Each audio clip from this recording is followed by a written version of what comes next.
Один из самых интересных образцов вооружения, наверное, который разрекламирован отчасти такой игрой, как Сталкер, это прежде всего ВСС и АЭС «Вал». Вот приходилось ли тебе применять, как-то эксплуатировать эти образцы вооружения? Что по ним можешь сказать? Но за мной были закреплены на протяжении 6, по-моему, лет, с 11, нет, 10, 7, 6 лет. У меня был сначала ВСС закреплен за мной, а потом АЭС, ВАЛ, соответственно. С обоими образцами я сталкивался в работе. По большему счету, это один и тот же образец оружия, у него одинаковые плюсы, одинаковые недостатки. Сам я лично не вижу вообще в ВСС никакого смысла совершенно. То есть я считаю, что достаточно было бы ВАЛа иметь просто со штатным прицелом и все. Но есть мнение, что ВАЛ это, короче, хреново получившийся винторез на заводе. То есть есть там стандарт качества, грубо говоря, по стволу, там, кучности и так далее. Те, которые стволы укладываются в стандарт, они идут дальше для производства ВСС. Те, которые не укладываются, идут для производства АЭС.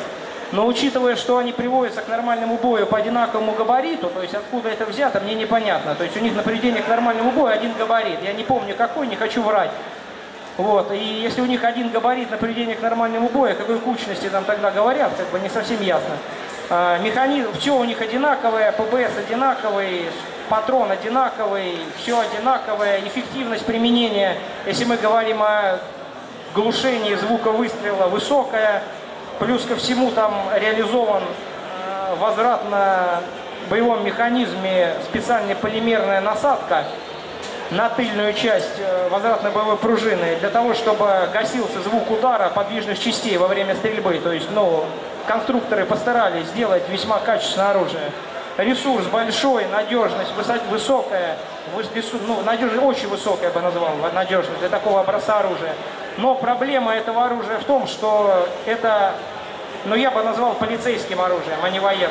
Мне приходилось, кстати, слышать мнение про небольшую дальность, что за счет того, что пуля тяжелая, навеска пороха небольшая, для того, чтобы дозвуковая скорость обеспечивалась. То есть очень сложно работать по двигающейся цели, потому что нужно брать очень сильное упреждение, потому что пуля тупо не успевает долететь.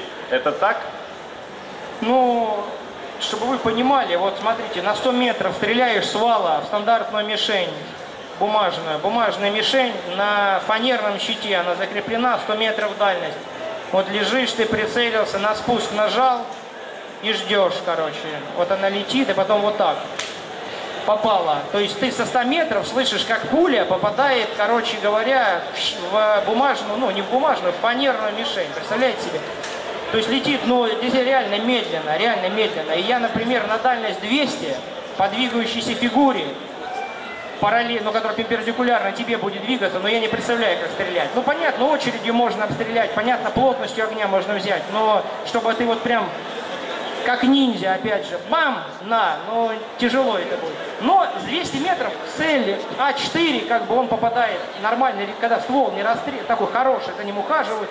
200 метров стандартный лист, дальше 200 метров не стрелял. Я смысла не вижу даже с него стрелять, на дальность дальше 200 метров. Я смотрю, тема ниндзя тебе близка.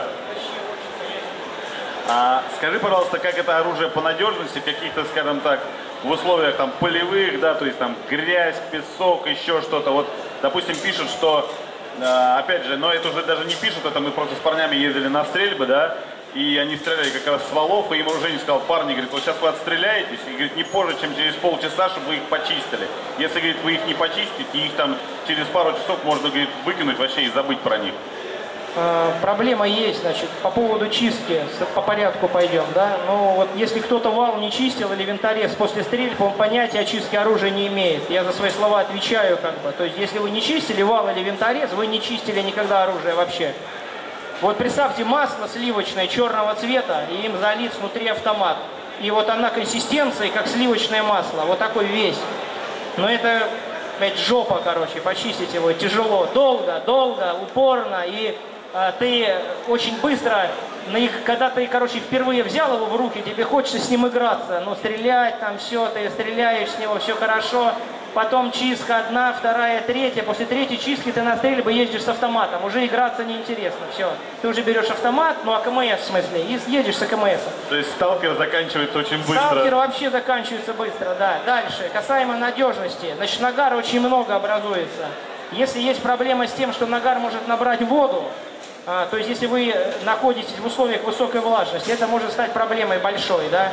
То есть он может набрать воду, и после этого вы можете даже не перезарядить, ну, рукой не перезарядить автомат.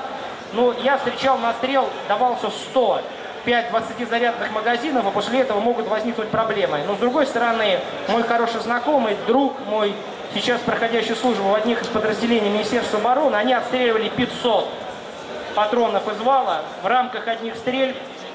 Значит, примерно, ну, я не знаю сколько, но в ходе этих стрельб проводилось полное остывание оружия.